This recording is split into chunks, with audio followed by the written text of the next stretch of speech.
Hi, today I'm going to show you 3 new features available in the new ShellcodePack version that was just released.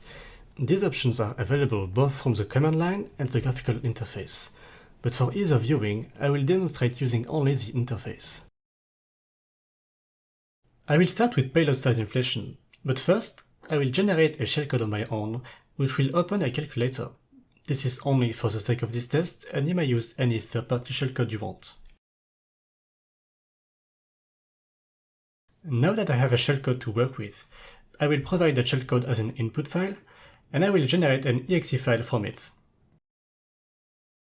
I will click Next to go on the second screen, the Options page, and at the very bottom of that screen, there is an inflate payload field. I will write 100 megabytes inside. This will generate an about 100 megabytes big file, as you can see, and I will double click on it to execute it. It will take a little bit of time to start. That is because I left the default bypass options on. But as you can see, it works perfectly fine.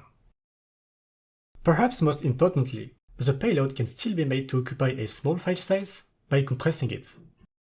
I will go back on the first screen and tell ShellcodePack to contain my payload inside of a zip file. The inflate option works by creating a new empty section inside of the file. That new section happens to be filled with zeros, allowing for very easy compression.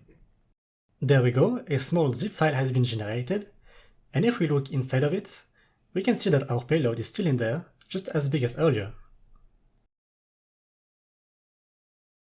Now, let's talk about manifest spoofing. exe files and other portable executable formats can have a manifest. It contains details about who made the file, its version, its copyright, and more. By default, when generating a portable executable payload, there will be no manifest to display, but we added a feature to copy the manifest of an existing file and apply it to your payload as it gets generated. Your payload will now contain the exact same manifest as the source file and even display the same icon.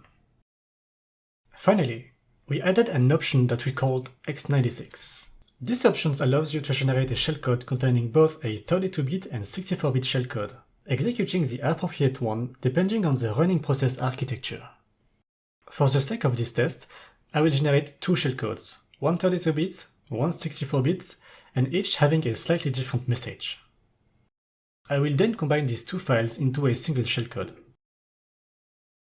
To demonstrate you that it works, I made 3 small programs, one 32-bit program showing its PID, one 64-bit program doing the same, and one third program able to inject any shellcode inside of any other process. I will compile and start my 64-bit program, and I will inject my x96 shellcode inside of that program. And as you can see, it shows the appropriate 64-bit message. And now I will try the same with the 32-bit program, still injecting the exact same shellcode.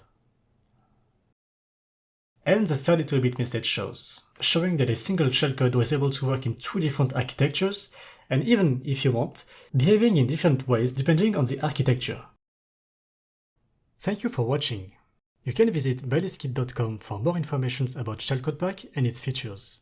You can also check out the description for useful links and details. See you next time. Bye!